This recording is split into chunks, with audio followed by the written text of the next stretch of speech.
আসসালামু আলাইকুম। আজকে আপনাদের সাথে শেয়ার করব মজাদার একটি পিঠার রেসিপি।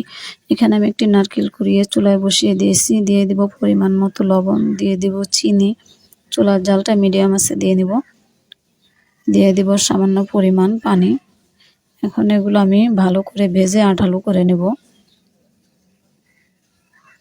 আঠালো হয়ে গেছে, দিয়ে দিলাম কিছু গুঁড়ো দুধ। গুঁড়ো দুধের সাথে নারকেল মিশিয়ে আমি নামিয়ে ফেলবো।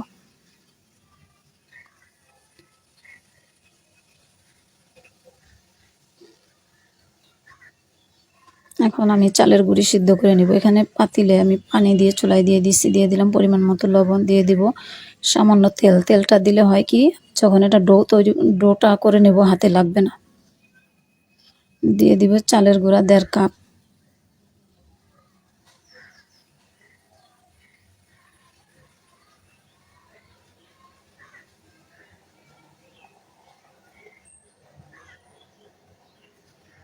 দিয়ে দিব 1 কাপ ময়দা। আমি এখন এগুলো সিদ্ধ করার জন্য কিছুক্ষণের জন্য ঢাকনা দিয়ে ঢেকে দেব। সিদ্ধ হয়ে গেছে, দিয়ে দিব ফুড কালার, অরেঞ্জ কালার দিয়ে দিলাম। আপনাদের যেটা ভালো লাগে সে কালার দিয়ে দিবেন। এখন আমি এগুলো মিশিয়ে নামিয়ে ফেলবো। ঠান্ডা করে আমি এখন ডো তৈরি করে নিতেছি। ভালো করে এটা মথতে হবে। আমি এখানে বেলুনে ফিরা নিয়ে নিলাম। ফিরাতে সবাই তেল মাখিয়ে নেবেন, তাহলে রুটি বেলতে সমস্যা হবে না। এখানে আমি রুটি বেলে নিব।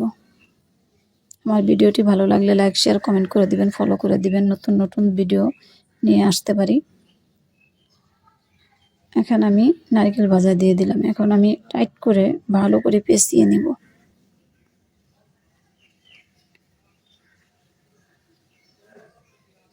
এই পিঠাটা খেতে খুবই সুস্বাদু, খুবই মজাদার, দেখতেও অনেক সুন্দর। দুই সাইডে মুখটা আমি এভাবে মেরে নেব যাতে খুলে না যায়। আর বাচ্চারা তো বিশেষ করে খুবই পছন্দ করে। এভাবে সবগুলো আমি বানিয়ে নেব।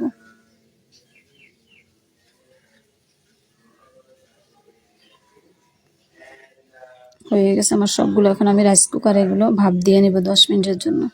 সবগুলাই দিয়ে দিব।